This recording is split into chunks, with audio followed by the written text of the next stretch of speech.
Welcome into this Monday edition of the Oxford Exxon Podcast. Chase Parham, Neal, McCready, Clark Ford Studio this morning. We're starting to get a little bit of sprinkle, little rain shower beginning. We're going to get drenched, obviously, as tonight goes on.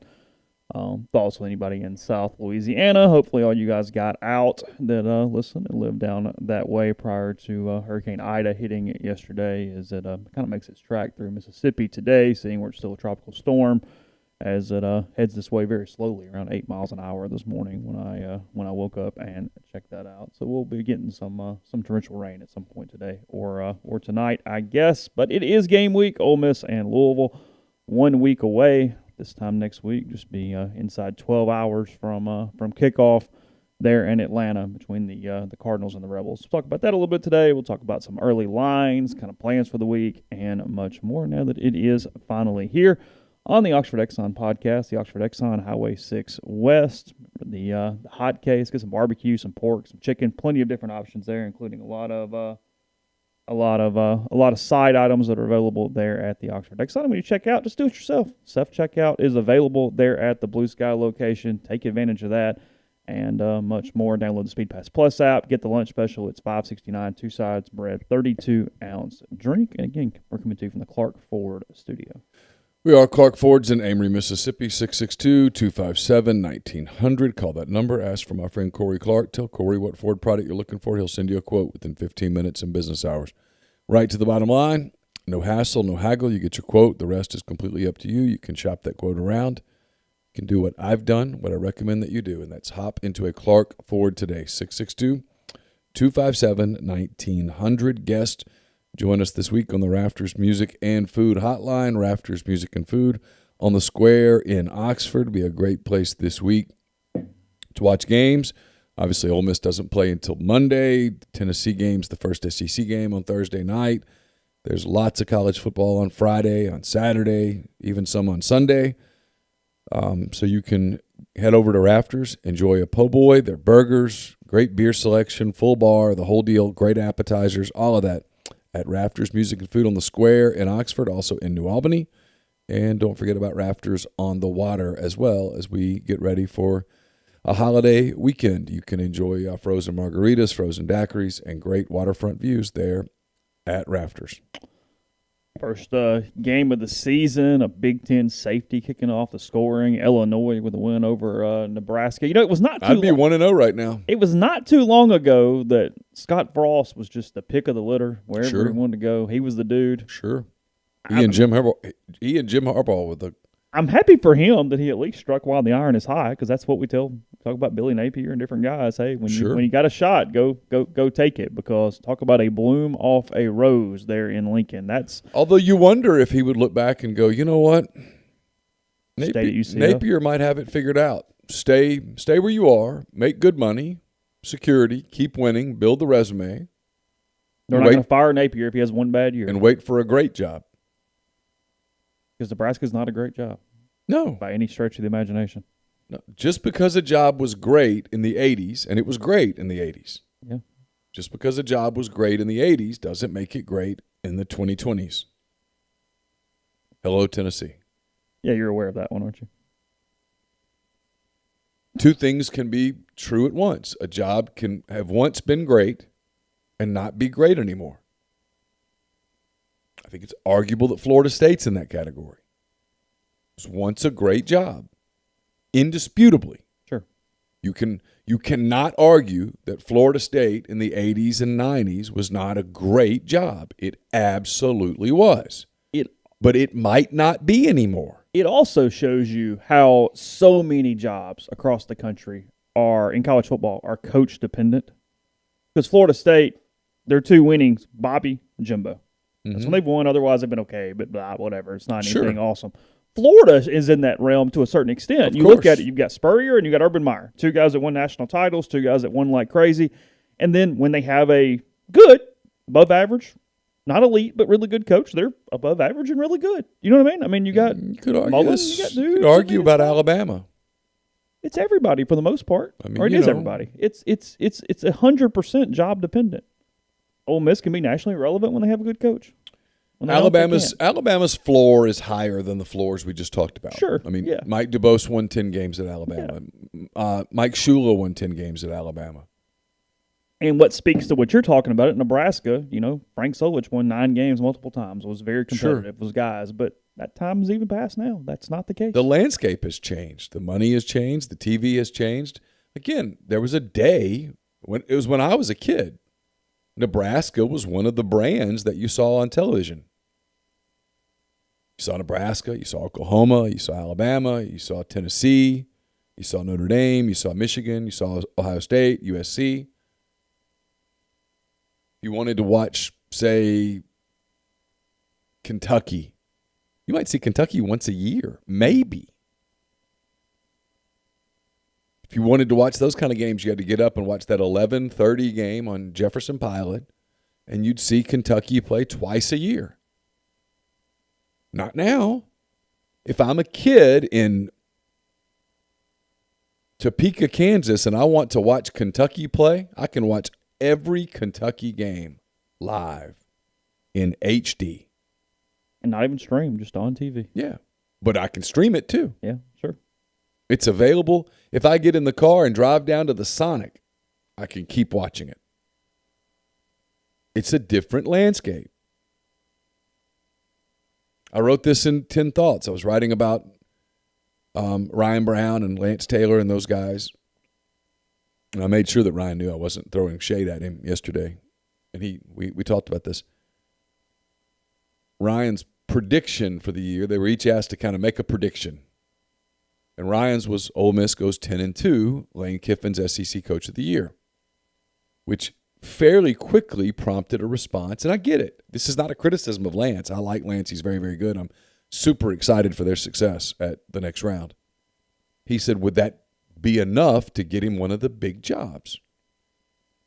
And some people get offended by that. I don't. I look at it and go, I completely understand that line of thinking. But then you have to rationally go into the conversation of, okay, now what constitutes a big job? Mm-hmm. Would Lane Kiffin leave for Alabama? Yes, right this moment. Sure. Right now, in the middle of game week. Yes. He'd be a fool not to. But what does Lane Kiffin have to do at Ole Miss to get the Alabama job? Got to win at a super high level. Sure. Would Lane Kiffin leave for Oklahoma? Yes. On the eve of the opener. He'd be a fool not to. But what does Lane Kiffin have to do to get the Oklahoma job when Lincoln Riley leaves? He's got to win big at Ole Miss for an extended period of time. He has to erase all doubt. Would Lane Kiffin leave for Florida? Probably so. What does Lane Kiffin have to do to get the Florida job? To get Scott Strickland to go, Lane Kiffin's my guy. Probably got to win at a sustained level. Would Lane Kiffin leave for Florida State? I don't know. I don't think so. Tallahassee's not exactly beachfront. No, of course not. They're in the ACC. There's not the same money. There's not the same resources. There's not the same appeal. 5 years ago, was Florida State a better job than Ole Miss? Absolutely. Is it today? I don't think so. And that's the difference. So people talk about UCLA. Would he go to UCLA? Obviously, there's two giant pulls to UCLA. His kids, the water. But it's the Pac-12. You saw the UCLA crowd on Saturday. There was nobody there. Would Lane Kiffin change that? I don't know. If you're thinking about it from a pure football standpoint, is what's a better job today, UCLA or Ole Miss? As insane as it would sound 20 years ago, the answer is Ole Miss. It's the longer version of what we always talk about. It's not even necessarily a Lane Kiffin leaving conversation, but there are only so many jobs where they're willing to take him, and he's willing to take, and the money's anywhere near the same ballpark. And to get those jobs, you've got to win like a son of a gun. You've got to establish yourself as a winner. And frankly, even more so now because, you look at Ole Miss's recent past, go, well, they've already been to a Sugar Bowl. Like, what are you doing different than they've done? They're in the SEC West. They're off probation. They put a little roster. They got, you know what I mean? Like, you're going, hey, you've got to, really do something to get that top level to be overly interested in you because, hey, you're kind of not on a level playing field, but you are at the same time. I mean, your division opponents are your division opponents. It's not the same as Billy Napier at Lafayette and them going, hey, look what he's doing without all the resources down there. So I'm going nowhere near the same argument at this point. So, and when people talk about, well, he wants to go to a national championship program. Well, today there are 4 of those. I mean, let's be real. There is no parity in college football today. There's not. Not at the top. No. The same 4 teams make the playoff every damn year. Mm-hmm. And really only a pool from like 5. Yes. Depending on how you want to throw Notre Dame in there. I mean, about it. Yeah, I don't throw Notre Dame in there because they don't consistently make the playoff. Yeah. Well, they have twice in the last 5 years. Is why I'm going, hey, maybe if you want to do that. Yeah, sure. I mean, they get some benefits because TV loves them, and I get it. Yeah. But it's Alabama, Ohio State, Oklahoma, Clemson. Those 4 programs without. You can't make an argument for another program other than those 4. No. Those 4 dominate the sport. So what would Lane Kiffin have to do to get one of those 4 jobs? He wouldn't get it today. To get the Alabama job, the Clemson job, the Ohio State job, or the Oklahoma job, what would Lane Kiffin have to do at Ole Miss? Make a playoff bolstered around other really competitive seasons or a large run of access bowl type games over multiple years. Yeah, I mean, I would think at least 3 years. Mm-hmm. Probably fair. I mean, at the end of one season, he can go land one of those jobs. Man, kudos. Go for it. Yeah. You only live once. Yeah, and everybody's human, so who knows? Nobody's arguing that those aren't the elite jobs. They are. They absolutely are. But to get that job, and then on top of that, I don't think Dabo's leaving anytime soon. I don't think Nick Saban's retiring anytime soon. Ryan Day's not leaving Ohio State unless it's to go to the NFL. And even then, I don't know that he's doing it anytime soon. People keep saying Lincoln Riley's going to leave, and yet Lincoln Riley doesn't leave. But if Lincoln Riley left today, the list of coaches that would want the Oklahoma job is long, distinguished. Oklahoma would view Lane Kiffin as a risky hire today. So that's what I thought was interesting about that. But, you know, when you say 10-2 SEC Coach of the Year, the immediate response is, well, where would he go? And I sometimes think that's a failure on the part of us in the media to acknowledge what we started out talking about with Nebraska, which is Nebraska losing at Illinois to open the season. The media goes, oh, my God, what a shock. And I look at it and go, did y'all watch the Big Ten last year? Because Illinois was decent and Nebraska sucked. Why is this surprising that Illinois won the game? It takes 2 decades or more for people to change their visions of programs. That's the damnedest thing. Yes. And yet, so it tells me, and I don't watch as much as a lot of these guys that are the junkies that are like, ooh, I must tweet about every game so that everyone knows that I'm watching all of the college football. Look at me. Which is the majority of sports media. Yeah, sure. Look at me. I must tweet about every game. Oh, boy. I must tweet and make sure that everyone knows that I'm watching every single game because, ooh, I'm so happy that college football's back. Yeah, sure. All right, did you watch anything last year? Because Nebraska was bad. Yes, they got the helmet, and if you are 50 years old, you can remember a day that helmet inspired awe. It no longer does.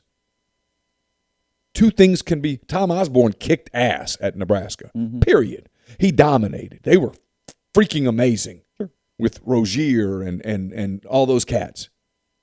It's over. Those days are over. They've been over.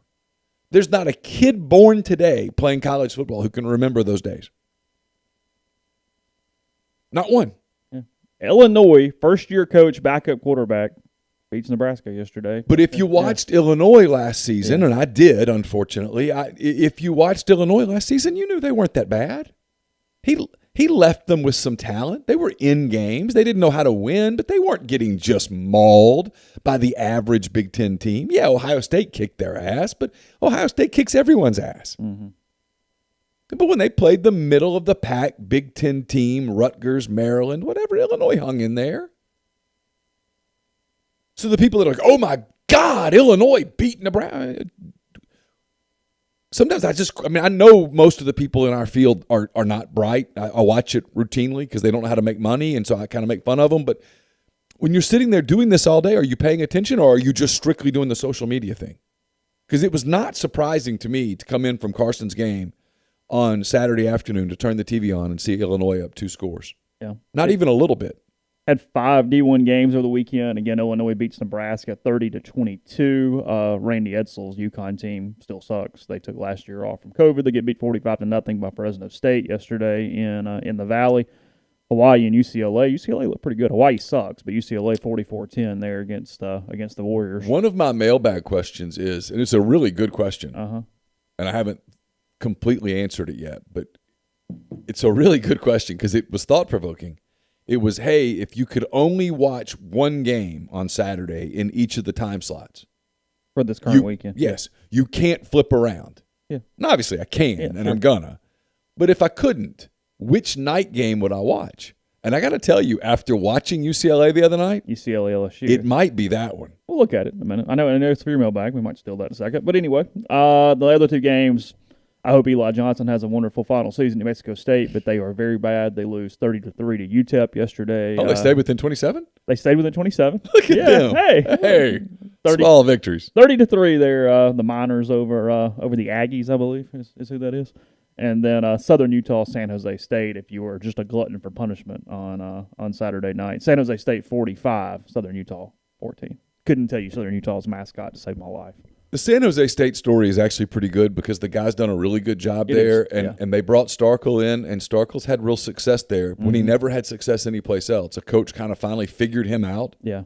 And he's always had great arm talent, but at Texas A&M they surrendered with him. As soon as he got injured, they went, okay, well, we can't play you anymore. And then at Arkansas, for reasons beyond comprehension, I think it's for reasons because Chad Morris is not a very good coach, they had Nick Starkel, but he insisted on bringing the kid from SMU with him. Ben Hicks. And he kept making Hicks his quarterback because Hicks knows my system. Yeah. He sucked at SMU, but he's going to be great at Arkansas. Here's the thought, Chad. One quarterback has real arm talent. The other quarterback doesn't. Of course, this happened at Ole Miss. Yeah. I mean, Matt Luke and Rich Rodriguez and those guys fired themselves. When you try to be the smartest guy in the room, when you're not the smartest guy in the room, issues. Here's the thought. Play the quarterback with the most arm talent. Yeah. Build the system. Make the system work for that quarterback. The guy at San Jose State, Starkel, there's no question when you watch Nick Starkel that he's got an NFL arm. Mm-hmm. Okay? Always says. Remember some of the throws he made in that game that Ole Miss popped Arkansas here? Yeah. If you watch, there were 2 or 3 throws in that game where Starkel made a throw. You're like, whoa, why is he not playing? Why did you wait till you're down 17-0 to bring him in? A couple of those throws, can't coach those throws. So build the system around or tweak your system to accommodate the quarterback. Yeah. The guy at San Jose State's done it with Starkel. They have a real shot to win that conference because of that coach and quarterback combo. Mountain West? Mm-hmm. Is that what it is? Yeah. Okay. Or is it Mountain West or WAC? They're in the WAC. The WAC's gone, isn't it? I didn't even think the WAC was a thing. No, I think anymore. the WAC is still a thing. Is it? Hell, I don't know. Okay. Maybe it's Whatever. Mountain West. Whatever. Yeah. Anyway, whatever they're out there, they're pretty good at it. The Spartans 1-0 after beating Southern Utah. We'll talk a little Ole Miss, look at the schedule for this week in a second. First, about Community Mortgage, Oxford, Memphis, Soto County, and Chattanooga. All underwriting and processing is done in Memphis. They're getting local underwriting and understand your market. A leader in condo financing, the float down option, and more. You can find Jason at 662-234-2704 or JLOWE at communitymtg.com. Dead Soxy is on the verge of releasing some brand new socks, brand new gear that you'll absolutely love. They're really excited about it. For now, though, if you haven't had it before, haven't had Dead Soxy, haven't tried them on, go to deadsoxy.com, go to the clearance section, look at the stuff that's on sale already.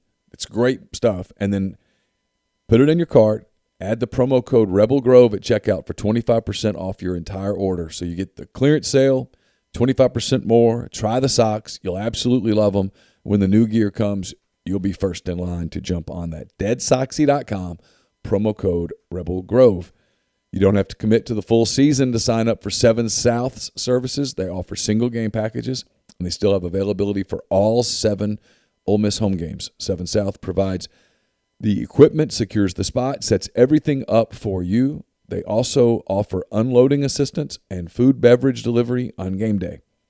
These single game packages are great for those of you only wanting to tailgate for a game or two. They start at just $225 per game.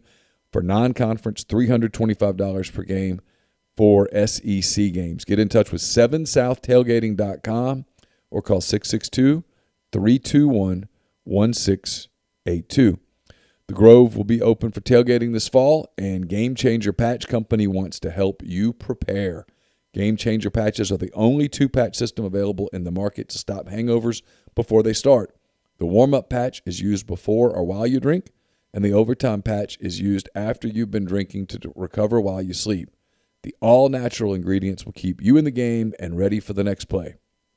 To get ready for the Grove, Game Changer is running a giveaway until September the 8th. All Game Changer patch orders placed online through the website will be entered to win an officially licensed Ole Miss branded Yeti Roadie 24 hard-sided cooler and a home run bundle of 4 packs of warm-ups and 4 packs of overtime. There are also free chances to enter the giveaway, including leaving a product review or following Game Changer on Instagram. The link is pinned on Rebel Grove, or you can access it on Game Changer's website as well in the drop-down menu. So try the patches and enter to win at GameChangerPatch.com. Enter the promo code RebelGrove20, RebelGrove20 at checkout for 20% off your purchase, void in states where this is prohibited. We're also brought to you by ACS. They're owned and operated by Clay McNutt in Baldwin, Mississippi. Established in 2013, ACS is a complete electrical control system solution provider and a Rockwell Automation recognized system integrator. They've got a full-time dedicated emergency service and troubleshooting staff and a UL 508A panel shop. If you're in need of custom HMI and SCADA solutions or large horsepower VFD specialist, ACS has you covered. They can service and install Rockwell Automation, Allen Bradley, Siemens, ABB, Square D, and many other manufacturers. Go to acsllcms.com or call 662-601-4381. Podcast also brought to you by Visit Oxford. Visit oxfordms.com. Go to the events page, see everything going on locally this week and every week. Bus tours coming back here in a couple weeks. Those at 3 o'clock and at 4 o'clock on home football weekends. You can call, you can make reservations. Get an adult ticket. You also get $100 off a pair of Blue Delta jeans if you would like with that cross promotion. So, again, check out the website, see everything going on, where to eat, where to stay, what to do, see, and much more. Again, visit oxfordms.com/events. So, Ole Miss had no practice availability on Saturday. They have a normal game week pushed back a little bit, I guess pushed back one day. So, normal Monday is now Tuesday, normal Tuesday now Wednesday, and so on and so forth. No immediate availability following Thursday, so the hay will be in the barn, as we say, as of sometime late Thursday. Us and every high school football coach in America. Boys, the hay is in the barn. Yeah. First time I heard that, I was like, "What?" Typically after the walkthrough on Thursday, right? Is that? Yeah. Or even after the Wednesday practice when the walkthrough is all that's left. The Bearcats would wait until Thursday. They'd wait for Thursday. We weren't all the smartest Bearcats in the world, so you wanted to make sure that you had to lock a few things down on Thursday still. You had indeed put the hay in the barn. But we'd often hear that on Thursday night. Now It's up to you. We've done all we can do for you as coaches. Yeah. The hay is in the barn. Week 1 begins with UAB and Jacksonville State on Wednesday night. It's on ESPN if you'd like to follow that one at 6:30. That game's in UAB? That's in Montgomery at the Crampton Bowl. Oh, that sucks. I would have liked to have watched. The game in the new stadium. Yeah, no, that is a neutral. That's a neutral site location there. Thursday night, a pretty large set of games, even a few that have some interest to them. Yeah. You've got and some of these may be in the lines too, so I'll go look at that in a minute. I'm not sure what we're doing or not doing. Boise State UCF is on ESPN on Thursday night. Oh. Pretty good game. Yeah, that's one. South Florida, NC State is on Thursday night. Ohio State, Minnesota is on Thursday night. Ooh. PJ Fleck getting him some Buckeyes on Thursday. They will be flipping channels in here. Yeah, 7 o'clock on Fox for that one. Tickets as low as $82. Actually a pretty tough ticket there in in Minneapolis for that opener. All right. Bowling Green, Tennessee is on Thursday night. Sure. Yeah. Damn right. That's the start of the Josh Heupel era. Vols are back. It is the start of the Josh Heupel era. And then closing it, those damn Southern Utah, they can't get away from them. The Pac-12 network, Arizona State, closing out the night on Thursday night. Arizona State, Southern Utah. Oof. Okay. Yeah, just saying. There's a bunch of other games, but none that matter. Like Tulsa plays UC Davis. I'll pass on that one. But yeah. But here's the thing. There's some games Friday, too. Yeah, I'll get there. Yeah. Here's what's interesting. It's what you mentioned. Of all those games I just said, including some duds that I didn't mention, like Weber State against Utah, all those are on TV or some type of streaming service except for two. Every game on Thursday, even in those smaller conferences, can be streamed or watched somewhere. And frankly, only a couple can only be streamed. Most of them are on random-ass television stations. Yeah. Houston Baptist, New Mexico, and Eastern Washington, UNLV are the only two on Thursday night you cannot find without some type of Flow Sports thing or something. Yeah. And even New Mexico State football, it's on Flow Sports every freaking week. Is that right? That is correct, yeah. Several people who forgot to cancel those subscriptions back last February, hey, they got the Aggies. Yeah. Whenever they're ready. Yeah, David told me a couple weeks ago the announcers are like the backup guys who probably would have done like Varsity Blues, like very, very, very high school, lock the gate kind of guys. So, you get that. Friday night, every single game is on a television station that is on their list of games. You got North Carolina, Virginia Tech on Friday night. It's not bad. Good. Yeah. You got Duke and Charlotte. That's Will Healy, right? Is he still at Charlotte? I think so. Yeah. Is he still there? All right. So he plays David Cutcliffe. He actually could be the next coach at Duke. Sure. Be an interesting little fit there. Way to go. You have no interest? None. At all. Can't even make you care. Try to care. Nope. Michigan State Northwestern is Friday night. Oh, that's a good game. In. You're in now? Check. Friday night, my plans are set. ESPN at 8 o'clock. Oh, yeah. Give me the bourbon and light the grill and Big Ten action on a Friday night. In. Northern Colorado, and then Colorado State, South Dakota State, closing your evening on Friday night. But I get the 8 o'clock game? You can actually, it's a double header. At 5, you get Virginia Tech, North Carolina, and then Michigan State Northwestern is immediately following. Oh, sign me up. There's nothing wrong with that on a Friday night. That's a good slate on Friday night. I mean, if you're bitching about that, you're just not easily pleased. That's a really good slate. Yeah, I'm all in on that. Totally in. No issues on that whatsoever. And then Saturday, a lot of games. Probably should get into the picks. I like watching Northwestern football. No jokes. All right, so they play a unique brand of football that when you watch them play, you know it's them. Yeah, sure. Well, that's the one thing about the Big Ten. I think it's why you like it. Is most every team in the Big Ten knows their identity. Yeah, I think that's why I do like it. They know exactly what they are, and look, that's how they try to win. If it doesn't work, they lose. Everybody was bitching on Twitter about, I can't believe they open. I'm like, that's not bad. No, neither team's going to win the national title. No, neither team's going to threaten for anything. But you talk about you want to see football. Well, there it is, and it's actually not bad football. It's a little slow. It's not SEC speed. But there was some good football. There was some strategy. It was interesting. It's physical. I mean, credit to Brett Bielema. He could have just hung out with the Patriots for the rest of his life. He took a gig at Illinois. He wanted to get back in the Big Ten. We'll see. I guarantee you Illinois will have its brand. You'll know what they look like. Now, will it work? Probably not. But you know what they do.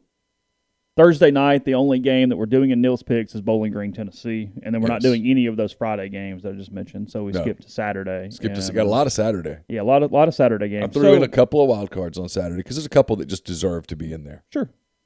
I haven't looked yet, but we'll get there in a second. So Allen nails one. Texas versus ULL. Yeah. All in. Yeah. And I know you're pulling for the Cajuns here, aren't we?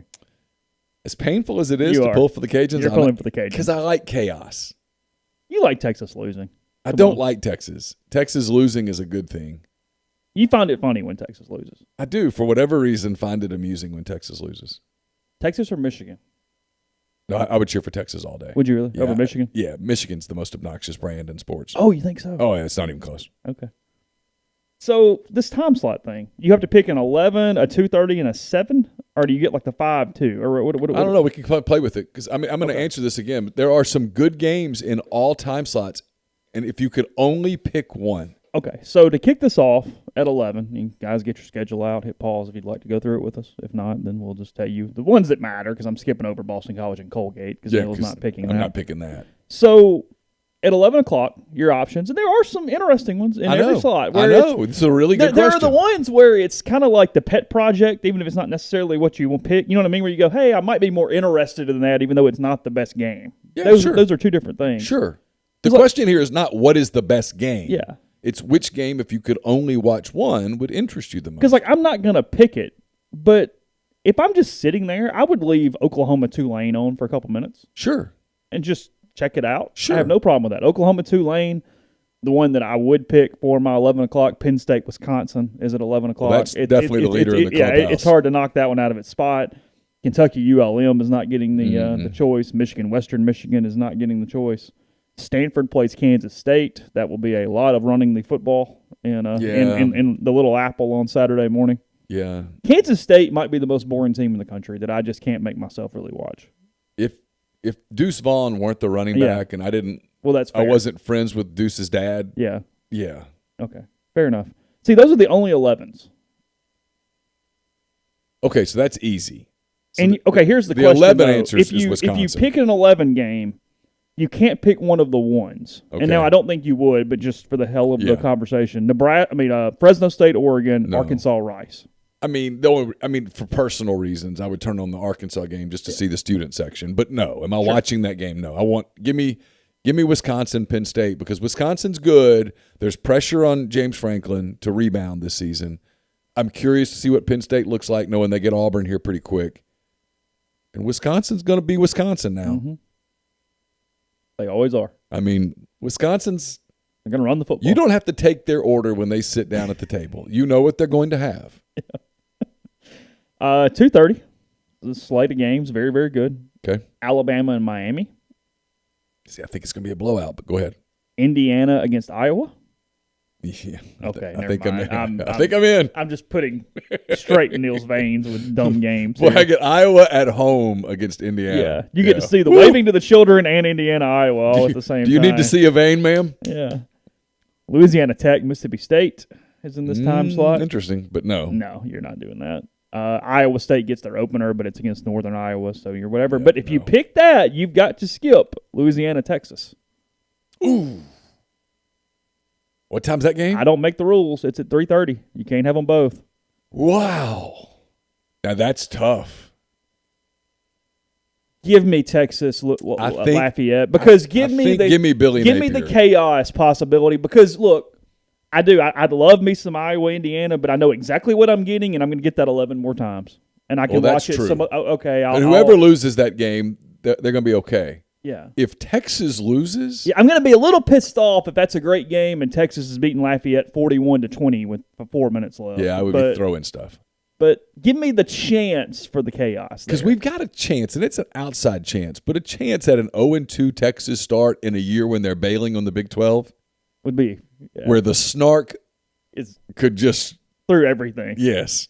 All right, so you're not taking any of the games at 5, so we get through that time slot. We'll go in 3.5 hour window so you don't miss any of these 6 o'clocks. You can take the 6 o'clocks here. Okay. Here's the problem, though. It's 6. You're picking your game until 9. Yeah. So this is a lot of freaking football. And this includes LSU, UCLA. It does. Yeah, there's a lot here. So Auburn's got its opener. South Carolina's got its opener. Yeah, those are walks. Yeah, I know. I'm just kind of clicking through. Sure. And making sure I don't miss one, frankly. Georgia and Clemson. That's certainly a candidate. I know. Florida's got its opener. Vanderbilt, East Tennessee State. Who knows? You can't watch Will against Kane.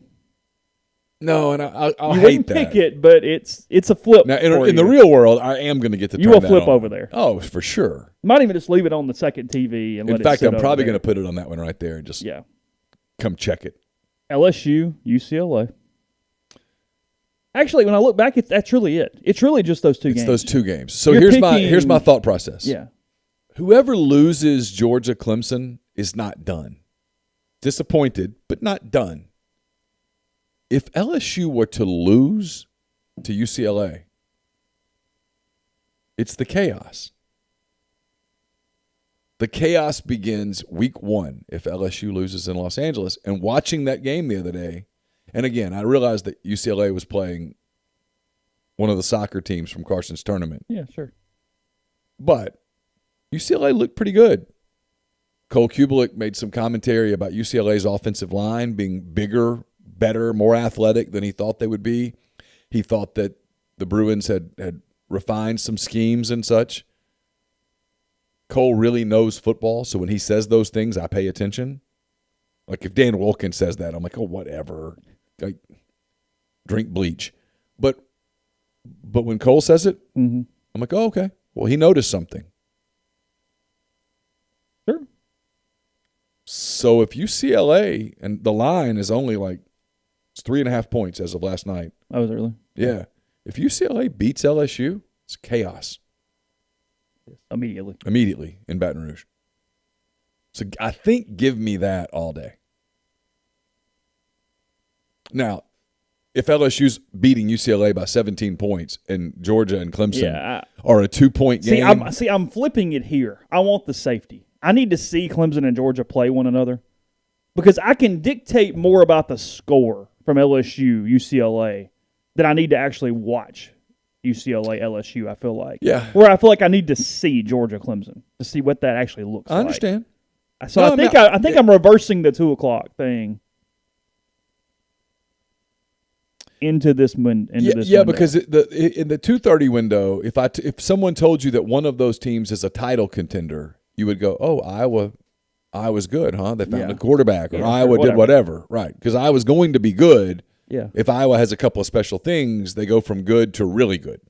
I also need that 2:30 palate cleanser and something different. I don't need a doubleheader of Penn State, Wisconsin going directly into Iowa, Indiana. I just watched that game. What's wrong with that? Come on. I just watched that game. I just watched a bunch of slow people on the field running the football. I'm good. Give me something else. I mean, when you finish that doubleheader, you've got so much like white enriched flour just everywhere. I think so. You need to go like grill a bratwurst. Yeah, at that point. you just It's got some cheese in it. You're like drinking Oktoberfest beers, just hammering them, and eating cheese. Yeah, I need to see a forward pass at some point after that. So yeah, that would be great. You've got like Wonder Bread with brats, and you started melting some cheese on it, and you're drinking Oktoberfest. It's the one where it'd make you wonder if you had to watch that doubleheader, like Ohio State played somebody decent. They go, no, I'm done with the Big Ten. I don't care. Just have at it. I'll catch you later. That's fine. So that's it. It's Wisconsin, Penn State, Texas, ULL, Georgia, Clemson would be the 3 that I would. And I think I would do LSU, UCLA as I would do it instead. Okay. Because I'm just all in on the Ed Orgeron thingy. When people go, well, they figured it out. Oh, okay, wait. Okay. What? Yeah. How so? Sure, but I mean, yeah, whatever you say.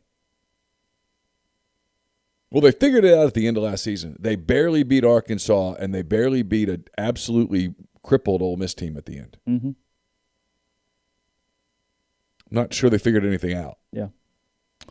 We'll hit a little lines for the week. We'll talk a little Ole Miss in a second. First, I will tell you about Northeast Spark, NESPARC.com. You can find them there by calling the office. See all the best ways to get the best internet around. They've got the Ignite package, the 100 Mbps. You also have the Blaze.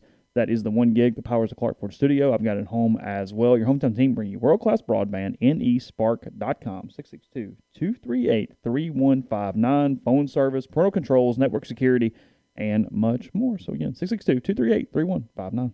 Yeah, Mark makes a good point. It's still Chip Kelly versus Ed Orgeron. It is. I mean, there's a lot there. Oh, I don't hate it. Because, I mean, let's say Clemson beats Georgia 24-23. That's not the end of Georgia's season. No. Or if Georgia beats Clemson 24-23, Clemson's still going to run the table in the ACC and go to the playoff. That game in L.A. could lead to change. Mm-hmm. Anyway, we're also brought to you by Pinpoint Commercial Real Estate based in Jackson, Mississippi. They service the entire state in all commercial asset classes such as retail, office, industrial, and land. Sam Cox and B.B. Mitchell are Ole Miss graduates. They utilize their unique skill sets to execute on assignments and increase value for their clients. If you want to learn more about all the opportunities that Sam and BB can provide for you, go to 601-586-3220. 601-586-3220. Blue Delta Jeans makes the best fitting, most comfortable jeans in the world because they are uniquely made for you and only you. Raw denim jeans, custom fit and hand-tailored in Tupelo, Mississippi. One size fits one at BlueDeltaJeans.com. Go to their virtual tailor at BlueDeltaJeans.com, and you can be measured and design your newest jeans in just a couple minutes. And Blue Delta will make sure that you're looking great for football season. You can redeem 10% off your purchase by using the code REBELGROVE. That's Rebel Grove, all lowercase, one word, at BlueDeltaJeans.com or in their Oxford studio. It's a great time of year to get a pair of Blue Deltas cotton Genos in the works, so don't miss out. We're also brought to you by Lammons Fine Jewelry in Oxford. Lammons is at 1126 North Lamar Boulevard in Oxford. They've been providing incredible jewelry for more than 73, 74 years in the Oxford area. Engagement rings, wedding rings, watches, pearls, fine jewelry, fashion jewelry, children's jewelry, you name it, they've got it. Lammons is the gold standard in fine jewelry. So visit them at lammonsfinejewelry.com or call them at 662-234-2777. Also brought to you by Comer Heating and Air and Southern Heating and Air. Comer's the name you can trust. With more than 50 years of professional HVAC experience in Oxford, Tupelo, and the surrounding area. And now, if you live in Memphis, Hernando, South Haven, that area up there, the DeSoto area, you can get the same exact quality, service, and materials by getting in touch with the people at Southern Heating and Air. The number for Comer, by the way, 662-801-1777. They sponsor Hand Raise Guys. We'll be with you on Thursday night to watch some of these games. That'll be the first Thursday kind of fun show because we'll have football actually on the screen, real football. So that's Comer Heating and Air, 662-801-1777. College Corner is your one-stop Rebel shop. 2 locations in the Jackson area in Ridgeland. The College Corner is next to Fleet Feet. In Flowood, it's next to Half Shell. If you don't live in Jackson, it's okay. Go to collegecornerstore.com. Plus, you can find them on Facebook and Instagram. So whether you're tailgating in Oxford or home gating with friends and family, the College Corner has you covered for game day, the largest selection of Rebel gear in central Mississippi. And we're brought to you by Pinnacle. Pinnacle based in Madison, Mississippi. They've got clients in more than 20 states, advisors in multiple states as well. What you do is get in touch with Pinnacle. They provide detailed, specialized investment management, financial planning, retirement planning for individuals and businesses, and much more. It's mypinnwealth.com, mypinnwealth.com. Podcast is brought to you by G&M Pharmacy and Tyson Drugs. They deliver locally in the Oxford area, 662-236-2222. And remember, if you're a state or school employee in the area, the state signed an insurance provider who uses CVS Caremark. It's a PBM, a pharmacy benefit manager, not to be confused with CVS Pharmacy. They supply prescription cards, and they have the CVS logo on them, but it's not the pharmacy. Do not worry about it. You're all good at your local pharmacy, which hopefully is Tyson Drugs or G&M. So you have to do nothing else, and you can continue to get the great service that you come to used to. Again, 662-236-2222. So jumping in the lines a little bit for the week. These may differ from Neal's picks because those are locked in, whereas I'm reading from OddsShark right now. So if you hear a discrepancy, the ones that we're picking for the week have already been locked in, because that would not be fair to find the best line of the week and then pick it at that point. We're all about being as transparent and as noble as possible here with Neal's picks. UCF opened as a 3.5-point favorite, now a 5.5-point favorite against Boise State on Thursday. If you'd like to get in a little action on that one. This line feels low to me. I know that it was a COVID year, but Minnesota kind of sucked last year. Ohio State only minus 14 on Thursday. I know they got a new quarterback, breaking in some stuff, all that, whatever, but I'll be a little surprised if the Gophers are good. I don't mind laying the 14 there between the Buckeyes and Minnesota on Thursday. No, I expect Ohio State to be pretty good. Minnesota was not particularly good last season. They fell off. This line has jumped into a territory that I just hate, because who knows with lines that are over 30 points. But Tennessee and Bowling Green, it opened at 27. It's now at 34.5 on Thursday. Where do we have that? 29. No, hold on. Tennessee, where are they? Hey, I've got them at 34. 34. So, yeah, we've got the high end. That's a lot of points, man. I would have felt better about that at 27 right now. That's a tough one. North Carolina, Virginia Tech on Friday. The Tar Heels are a 5-point favorite in Blacksburg against the Hokies. Sam Howell in his debut, almost a touchdown there.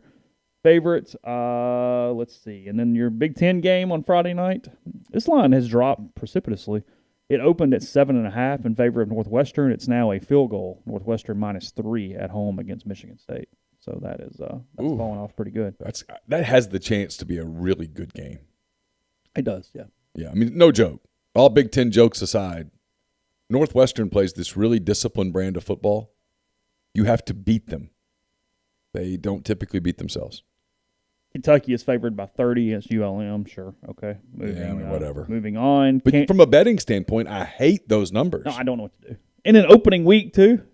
Whatever. But it's Terry Bowden and Rich Rodriguez. I mean, God only knows what they're going to run. Kentucky's pretty good on defense. It's pretty fast. And I have a hunch ULM's going to just try to run whatever the hell that is they run. Is it Rich's son that's the quarterback? I think that's right. Can they score on Kentucky? Like, at all? I mean, not much. So you're counting on Kentucky score 35 points? Yeah, it's a matter of whether they want to. Because they could win this game 27-3, and we all go, okay, sure. Well, so it's Stoops' deal is this, right? You jump ahead, you get the game in control. So you got a couple of things. It's first game. Yeah, sure. You want to play some of your young guys. You know they're going to have some jitters and all that stuff. You know they're going to screw some stuff up. You want to get it on film so you can look at it. You want to reward some kids. They've been through a hard camp. Mom and dad are there for the first time. Blah, blah, blah. Yeah, could you line up and just beat the hell out of them 70-3? Sure. Would your program benefit more from you getting the starters out 2 series into the third quarter and getting the kids some time, even though that might cost you a point spread? Sure. Yes. Yeah, absolutely. Again, this game bores me to death, but if you have interest, it looks like it could be close. Kansas State only a 2.5-point favorite against Stanford in Manhattan. But, it does nothing. Doesn't do much for me. I mean, I guess if it's and the bloom's off the Stanford rose a little bit. You know, Stanford was kind of fun from the standpoint of just watching them run the weird formations and all that stuff and run the football. And yeah. I can just find that in the Big Ten now. I'm good. I'll do something differently. So there's a little bit of that. You wonder if David Shaw wishes he'd struck when the iron was hot. There's no doubt about that. Line has jumped a lot. Oklahoma now a 27-point favorite against the Green Wave in New Orleans on Saturday. I wonder if they'll be able to play in New Orleans. I don't know because the power outages are incredibly severe. Their main thing, I don't know the wording, but a huge electrical issue happened last night during that hurricane. Entergy completely blew. It's covering at least a 4-county area, maybe a 6-county area, Parish. Including all. Yeah, sorry, you're right.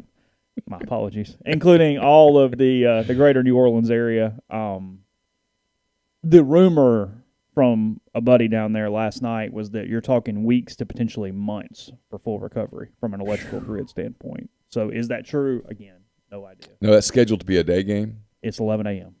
So you wouldn't have to turn the lights on, but you got to run this. You got to run a lot of stuff, scoreboards and stuff. And now maybe it's general. You know, I don't know, but that's at least something to watch as Tulane does host Oklahoma at 11 o'clock on Saturday. Do you just move the game to Norman and then make a makeup somewhere down the road? If I'm Tulane, can I really do that when they try to make me up in 2034? But if you can't play the game, you can't play the game. I think I'll find a way to play the game. Do you postpone the game until later in the year? Well, no, that's a possibility. If that is a possibility, I have no clue. But if I'm Tulane, I have a hard time going, yeah, sure, we'll play you in 13 years. I'd have a hard time with that unless it was absolutely the only option that I had. Yeah. Can't do that. Penn State, Wisconsin, the Badgers by 4.5 at Camp Randall. Totally in. You're in. That's. I mean, listen. You guys can bash the Big Ten all you want, but Wisconsin-Penn State is a good game. This line falling. Arkansas now only a 19.5-point favorite against Rice. That opened at 24.5. Let's see where I got that. Yeah, 19.5. That's what I've got. Yeah, so you're right there on it. No idea what to think about Arkansas. I've got real concerns about KJ Jefferson at quarterback. I kind of think if they had Felipe Franks back, sure, you'd be like, whoa, boy, I tell you what, they're interesting. But less so with KJ Jefferson. Alabama favored by 19.5 in Atlanta against the Miami Hurricanes. Derek King making his first start of the season for Miami. Yeah. It's fine. I think Alabama's going to beat them to death, but it's fine. Cincinnati, 23.5 over Miami, Ohio, sure. Indiana and Iowa. Iowa -3 at home. Yeah. So basically a pick 'em on a neutral site there between the. Basically giving the Hawkeyes the home field. And that's probably how I would bet it. Yeah, Indiana will be interesting. Michael Penix back, He's healthy back. for the Hoosiers. Iowa sometimes is a slow starter. Mm-hmm. Close game that I do not care about. Maryland +3 against West Virginia at home. I mean, just could not care less. West Virginia's the whole game going to be saying, "Hey, could y'all let us in? Big Ten? We're better than them. We're better. I mean, like if you let Maryland in, why not us? You let Rutgers in. Yeah, why not us? State -23.5 against La Tech. It's a lot of points. Feels like I'll take the points and hope that It's a lot of points. Leach runs it up on bad teams. He does. That's what worries you a little bit. Is it can La Tech be fast enough and disciplined enough against that stuff? Right. Because SEC teams kind of just control it. But Yeah. that. My initial gut is La Tech, but there's something scary about that. I don't feel. Real quick Yeah, before we sure. continue, Kyle, thank you for the super chat. He says, any way possible that Greg or Neal could post a recipe with the Spin Instructor versus the Butcher podcast? Maybe a marinade or a side dish that goes on the grill. Yeah, I'll ask Greg about that. I'm sure that's very doable. That's probably very doable. Probably doable. We're taping the first one of those on Thursday afternoon. We'll normally tape on Wednesday afternoon, but this Wednesday I've got a conflict at that time, so we're going to tape on Thursday. The game you love. Season 2 of Butcher versus Spin Instructor. Louisiana Lafayette, Texas. It's at 8. It opened at 14.5, now at 8. I don't know what to do on that yet. I'm inclined to take the points. Even at 8. Yeah, I mean. That puts me into a realm where am I just being cute? Billy's got a good team. I know. Been running that system for a while now. Yeah. Nobody lines up and just pops them, and they score. They're probably going to lose, but we mentioned them earlier in the show, so it's worth mentioning here. Huge opportunity for San Jose State. They are at the Coliseum facing USC on Saturday. Probably just won't to watch. do it. Just there. Now, that's not a crap game to keep an eye on. 5 o'clock. Just there. That's it. Yeah. See, you'd already kind of got me into the mindset of I can only watch one game, and now I'm back now to you're like, hey, I can flip. I can flip and watch a lot of stuff. Yeah, 14 the line there. Just keep an eye. That's all. USC, San Jose State on Saturday afternoon. See how Slovis looks? Yeah. That's not bad. Hugh Freeze plays Campbell at 6 o'clock on Saturday night. And his opener. Go Campbell. The Camels. Sure. They are. I'm for them. The Camels. Auburn giving 37 to Akron. I don't know. Sure. I mean, what do you do with that? Inclined to lay them. Are you? Sure. I feel like they will try to run it up for whatever reason. I mean, you might not be able to help yourself. Yeah, that feels like – was it the former Auburn quarterback that used to be the quarterback at Akron? Yeah. When they played against Ole Miss? Was it Akron that played against Ole Miss and the game was so close? It was close for a little while, wasn't it? It was close for a long while. It was Akron, right? It was Woody Barrett. That game was 2019. There were all sorts of signs that it was trouble. Yeah, it was Woody Barrett, right? Wasn't that his name? Is that right? It could be. Sounds right. Auburn has a lot of cast-off quarterbacks, so I don't – no offense, Brian. So, I mean, like, it's just a lot of stuff. I mean, Gatewood back in the portal doing whatever he's doing. He's at UCF. Oh, you and I learned over the weekend, and this would happen in May, but we obviously were not catching up. Sean Robinson is at San Jose State, by the way. Yeah. Speaking of the Spartans, we stumbled upon that during a phone conversation over the weekend. Yeah. Let's see. Texas Tech and Houston, actually a good game on Saturday. Houston, a 1.5 home dog against the Red Raiders. A preview of a future American Athletics Conference game. Their commissioner's locked in. Why do I hate Texas Tech? Why do I hate so many Texas what do you teams? have what is there possibly to hate about Texas Tech? I don't like them. I cheer against them. What no matter do they do to you ever? Nothing. I just don't like them. Like I don't. There's nothing. I cheer against Baylor. I cheer against Texas Tech. I don't like Texas. I think Texas A&M's a cult. And yet, I kind of like the state of Texas. I just cheer against all their teams. I mean, Texas Tech is the most mundane. They lose in everything except basketball. Yeah. Not a fan. Actually, they just lose in football. They're actually good in baseball, too. So, don't cheer for them. Okay. Georgia and Clemson. Clemson -3 in Charlotte. Whew, I don't know yet. Boy, I don't know. Yeah, I need a minute. I'm not there yet for That's that not a one. game that I'm looking at going, this is a moneymaker. Florida -24 against Florida Atlantic and the Owls. Sure. Yeah, No. probably laying 24 points. Yeah, I know nothing about them at all. We're being corrected in the thread. It was Ole Miss played Kent State. Oh, it's Kent State. And that's not where Akron. Barrett was. I should have known this was our former employee being such a Mac guy. I'm sorry. Yeah. Kent State. It's Kent State. That game was close in the fourth quarter. Was that any better, really? They had the power delay, remember? Because I was in Fayetteville. Oh, really? Okay, sure. No. I was in Fayetteville. I don't remember this. I think it was the Campbell senior year. I had taken her up. She was visiting different sorority girls. Oh, really? And I thought, well, they'll beat Kent State by 60 and it won't matter. And they didn't. No. I was having to watch that. So it was 2018? I think so. Not 19? I'm positive, matter of fact. You are? Yep. Yeah, it was 38-17 was the final. And at one point, I think it was 17-17. Yeah, maybe that's right. I do seem to, because I want to say I even sent you a text with just like dots. Like, hey, got a little issue here. I remember it. I had dropped her off at the Zeta house at Arkansas. She was going in to visit with some girls that she'd met on social media that were going to rush her a year later. And you sent me the ... Well, it happened a lot. Like, you went and covered Kirby Smart. They played La Tech. Yeah. And that was there wasn't even a ... there. That was just like a bomb. Well, that was expected almost. Yeah. Knew what we were doing going into that one. A&M giving 29.5 to Kent State this weekend in the opener. That feels low compared to all the other weird lines. But you don't know what A&M's going to do at quarterback. What the kid's going to look like. What the offensive line's going to look like. South Alabama, a 2-point home dog against Will Hall and Southern Miss this weekend. So Kane getting 2 in Mobile. Should be a good game. Did you put it on the list? Yeah. Did you? Okay. No, I can't remember. I don't know. Maybe I didn't. Okay. I don't know. LSU. I like both coaches, so I'm cheering for both teams. That's Someone's got to lose, and I kind of hate that. LSU, UCLA, LSU -4 is that line right now. Yeah, I've got it at 3.5. I don't know. Let's see what OddShark says. They don't really have any analytics yet, but I'm just kind of curious. They are predicting UCLA 32-30. You would take that right now.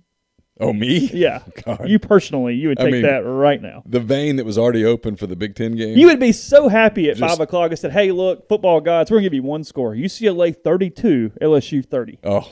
And you wouldn't even care how it happened. Sign whatever. Sign me up. It's all. Yeah, I would go open the good stuff. Yeah. Let's see. For your late night action, you got a 9:30 kick with BYU giving 12 to Arizona. I don't think I'll still be going by then. You don't think so? No. And you definitely will not be waiting up for a 10 o'clock kick with the Fighting John Hartwells in Pullman, Washington. Oh, no, God, no. Utah State, Washington State to close your evening. No. You good? And then Notre Dame -7.5 against Florida State Sunday in Tallahassee. What time's that game at night? It's a 7:30 kick, 6:30 kick, one or the other. I don't know. Yeah, I'm in on that. It's not as good as the Saturday slate, and I'm not as in on that as I will be on Monday night, obviously. But I'm in on that. I predicted that Ole Miss would be an 11-point favorite by kick, and we're going to get close. It's up to 10 right now. Okay, I had it at 9.5. Yeah, it's bounced one more time to 10. Opened at 7 back in the summer. I like Ole Miss. I like laying the points there. I just think they're going to score.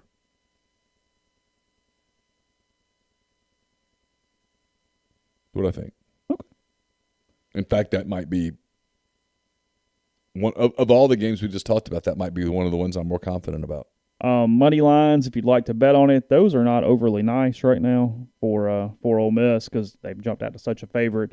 You got to bet 370 to win 100 on the Rebels right now. Vegas very clearly believes Ole Miss is going to win the game. Yeah, they're protecting themselves a little bit Yes. here. And then with Louisville, if you'd like to bet on them, you can get it. You can bet 100 to win 315. Well, they really like Ole Miss. Yeah, they're protecting those money lines and not letting you get stupid. Well, I don't blame them.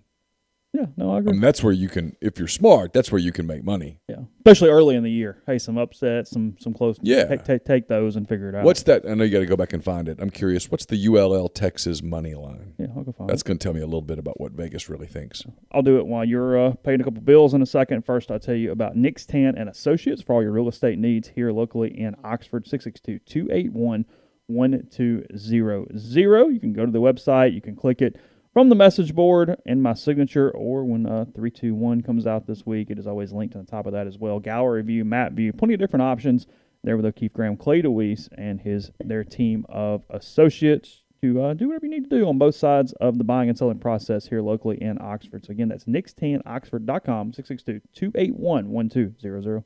We're also brought to you by John Edwards, Regency Travel Incorporated in Memphis. John has been in the travel business for a long time, and before that he traveled the globe for 37 years. So he knows the extra attention that's needed to make a special trip one that creates a lifetime of unique memories. Just get in touch with John, give him some parameters, give him a budget, and let him give you options. And no, you don't have to live in or near Memphis to take advantage of his services.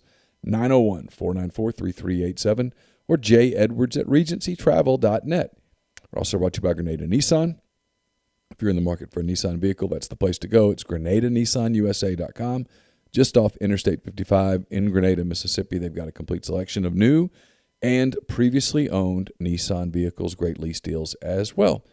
I'll have a mailbag up on Wednesday. We've already referenced it a little bit on the show. It's brought to you by Whitney McNutt, Tommy Morgan Incorporated Realtors, serving you for all your real estate needs in Oxford and Tupelo. Whitney sells condos, land, commercial, and residential family homes. You can get in touch with her at 662-567-2573 or 662-842-3844. We're also brought to you by Alpha Specialties, located at 1670 Highway 80 in Pearl, Mississippi. It's your trailer-specific professional. If you want to haul it, they can call it at Alpha. It's the premium trailer dealership in Mississippi. They've got Load Trail, the premium brand trailer, highest quality utility equipment dump and gooseneck trailer being built today. Fully primed and powder coated, Load Trail trailers come with an industry-leading 3-year warranty and 2 years of roadside assistance. They've also got Hallmark cargo trailers. They also can work with third parties to have game day trailers and concession trailers built for you. They can also repair all types of trailers, concession, horse, utility, enclosed, gooseneck, RV, and more. 601-932-9798. Or check them out at alphaofms.com. I did an interview with Chance Campbell on Friday. It's up on our YouTube channel. If you follow our Instagram page, you'll see it there as well. It's up on the site. A lot of places where you can go check it out. Chance was great. It's about 21 minutes. He was he was on top of his game. He kind of always is, but it was really good. You'll enjoy it. It's brought to you by The Rogue. The Rogue is your destination for fine men's clothing. There's stylish hand-select pieces from top designers, from work to lifestyle to nightlife. There's the perfect something for everyone at The Rogue. All the best items from Peter Millar, Martin Dingman, Jack Victor, Halsey, True Grit, Duckhead, and more. 4450 I-55 North in Jackson or therogue.com. And we're brought to you by Joey Erickson at Heron Gear Chevrolet. Let Joey help you find the vehicle you're looking for at a price you can afford. Choose from a full selection of new Chevy vehicles or get a great deal on numerous brands of reliable pre-owned vehicles. Give Joey a call or a text on his cell, 662-571-2367, or tell him what you're looking for when you stop by 1685 High Street in Jackson to test drive that new or used vehicle. Be sure to tell him that you heard about him on this podcast or on the Soft Verbal podcast. And with any purchased vehicle, just mention that podcast and you'll get a $50 gas card. I looked it up. Money lines are a little better for Texas than I would have anticipated, actually.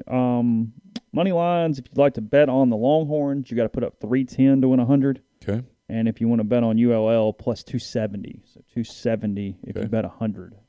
So Vegas likes Texas, but they're not just over the top crazy about it. They're Yeah. kind of covering themselves a little bit. Yeah, that's one that I bet has moved a good bit over time as early money and late money, because you're trying to balance yourself here and make sure you get in the middle to make money either way on the juice. So yeah, that's not a crazy one. Was ULL impacted by the storm? I have not seen anything. I know LSU's in Houston all week. Tulane's in Birmingham. They are. Yeah. What day did they get out? Friday or Saturday. Okay. LSU waited till Saturday evening. It took them 10 hours. Was it 10 hours? Well, no, it was, I thought it was 13 hours. yeah, maybe it's 13. They left at like 7 and got there at like 8 or something like that. Sat on a bus. What's normally a 5-hour trip? Yeah. Baton Rouge, right. Houston? It's about right. Yeah. Crazy. Yeah, I mean, I knew a few people that got out on Saturday morning, and there was a huge wreck on 10 that slowed everything down for a couple hours if anybody was trying to go east at that point. Yeah, some people took 13 hours to get to Mobile from New Orleans. Oh, my God. That's usually 2 hours. And when you have gas stations that are mostly out of gas through there. Scary. Yeah, what are you doing? I don't know. I mean, just terrible. Did you see where that building just collapsed in New Orleans last night? Yes. From assuming water on the roof, and it caused the structure to give in because of the pressure on the roof. Someone said, I saw it on Twitter, so it has to be true. Sure. But I think this was actually, they had their wind gauge right outside of Homa, 179 on a gust. 79. Not sustained winds, but a gust of wind, 179. Cat 5 starts at 157 for anybody who's curious. I saw some meteorologist yesterday who was really, really good on explaining that the difference on a 150 versus 75, because it's exponential, it's not simply linear. Right. It's not double the force. It's 256 times the force for a 150 versus a 75-mile-an-hour hurricane. Because I think Cat 1 starts at 75 miles an hour. Yesterday was a day that I was glad I had stuff to do and a drive to make and then work to do, because if you just sat and watched television yesterday, I watched a lot. You would be depressed. Well, I'm following people who I know got out. Then they're telling me people who didn't leave. I know some other people, frankly, I mean, I'll be completely honest on the show this morning. I've got one person who I don't think left, and I'm scared to send a text this morning, if I'm completely honest. I have not reached out, and I'm scared. Because it's so bad? Yeah. In that area of Louisiana, I'm scared to even send the text, and I haven't done it because I'm worried I won't get one back. But I dealt with that just kind of mentally all day yesterday. I was watching a lot of news coverage, a lot of weather stuff, and then I was following a bunch of texts, people going, hey, so-and-so went here, so-and-so went here, these people were fine here, and we're kind of doing this running back and forth play-by-play all day and all night. And it was exhausting. Between that, so we got Carson had their bracket worked out poorly for them. They kind of caught the worst break possible, so they had to play in the consolation game on Sunday morning, and they just beat the hell out of this team from Bartlett, Tennessee. And anyway, we got back to the hotel. I arranged for a 1 hour later checkout so he could take a shower. And while he's showering and getting stuff together, I turned on the ceremony in Delaware, and I wished I hadn't. And then I got in the car, and while he was back in the back just kind of chilling, I listened to I flipped kind of between CNN and Fox News and NPR, and I was searching for Weather Channel and stuff, but I was listening to coverage of the hurricane, and I know enough about Gulf Coast life and Louisiana life to know that what you were hearing wasn't good. Yeah.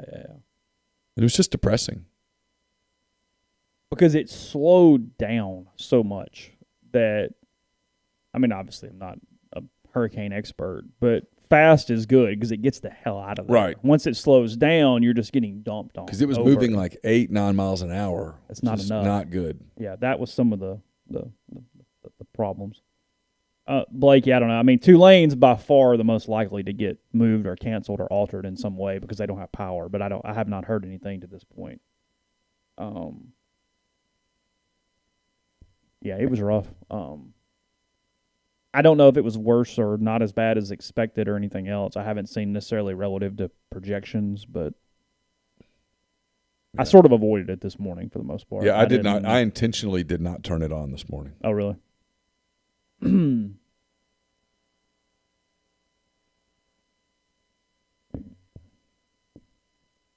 you think about the bias thing? For those that don't know, Javi Baez, former Cubs shortstop, now with the Mets. Yesterday, he gave the fans the thumb down because they were getting booed. They were getting booed, and he tried to pass it off like, well, yeah, looks like the hurricane, the eye of the hurricane's like Vicksburgish right there. he tried to Nick. He tried to kind of pass it off like, oh yeah, well they boo us and we thumbs down them. No, that was a really bad look. You're making millions of dollars to play a game. Mm-hmm. The fans pay to come see you. Should fans boo? I don't know, whatever. They did. They have the right. They have the right. You probably don't need to boo the fans. And you're a free agent at the end of this year. With a weird game. Probably a trade the Mets wish they had back. Oh, that's 100% true. It's probably a trade the Cubs are like, whew, dodge that bullet. Because the Cubs got a good prospect for that, and he's gone. Yeah. Sandy Alderson, the Mets president, came out yesterday fully in support of the fans. It's to be expected. You don't go against the fans right there. Well, even the fans are right. Yeah, he was right. Yeah. I mean, you can't. Said we're all frustrated, and it is what it is. So, yeah. Whatever.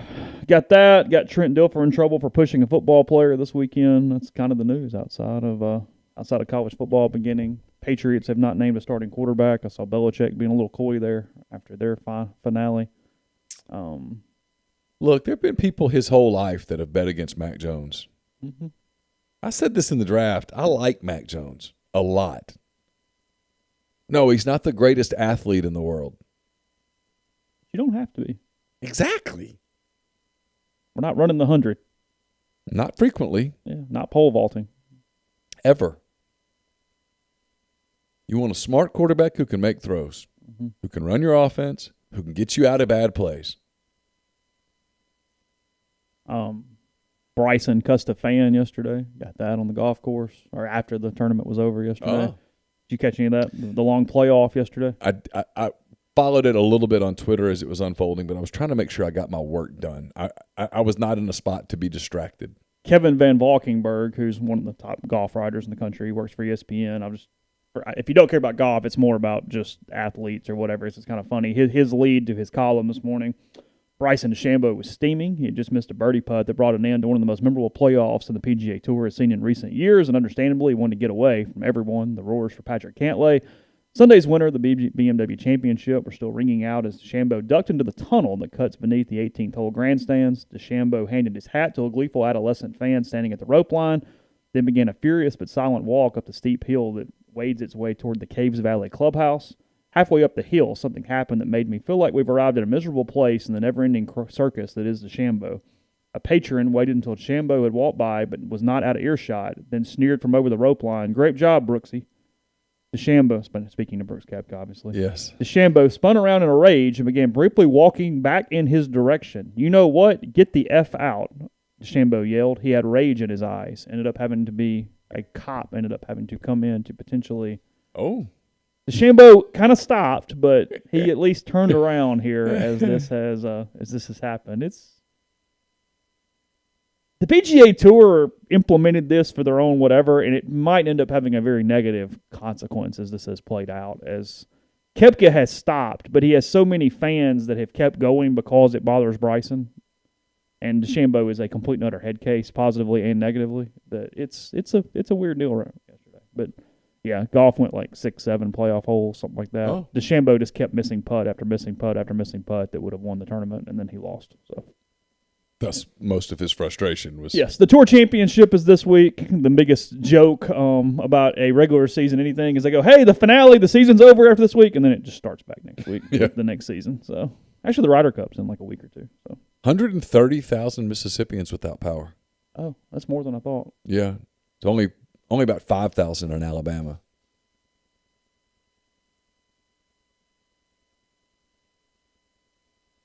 It's really a weird feeling when you live down there. You just you cheer for someone else to suffer. I mean, look at some of the wind gusts they're reporting in different places in Louisiana. 122, 121. 1.1 million Louisianians without power. It's a lot. Yeah, do some math there. That's So like one town in Alabama, 5,000. Yeah, it tells you that it's just one. So when are we getting this? Supposedly all day today. I mean, it's sprinkling. It's not doing much outside at the moment here locally. It's down to tropical storm that's moving north at 8 miles per hour. It's barely moving. Mm-hmm. Hell, I don't know. Yeah. Let's see what the weather forecast says.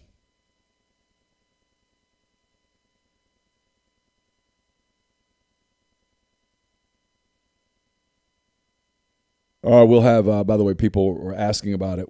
Mm-hmm. Neal's Picks debuts on Thursday. We'll have Hand Raised Guys Thursday night. That'll be the Friday morning podcast, and we'll have a video pregame show that we're launching. But not like last year that's 2 hours before the game, just at some point for you to watch. It will be pre-recorded, and I'll publish it on Friday. Okay. Even though Ole Miss doesn't play till Monday, because there will be some SEC and other content. Let's see, hourly forecast in Oxford. 86% chance at 10 becomes 91 by 1, 99 at 4, 100 at 5, and it's supposed to rain all night. Yes. So there you go.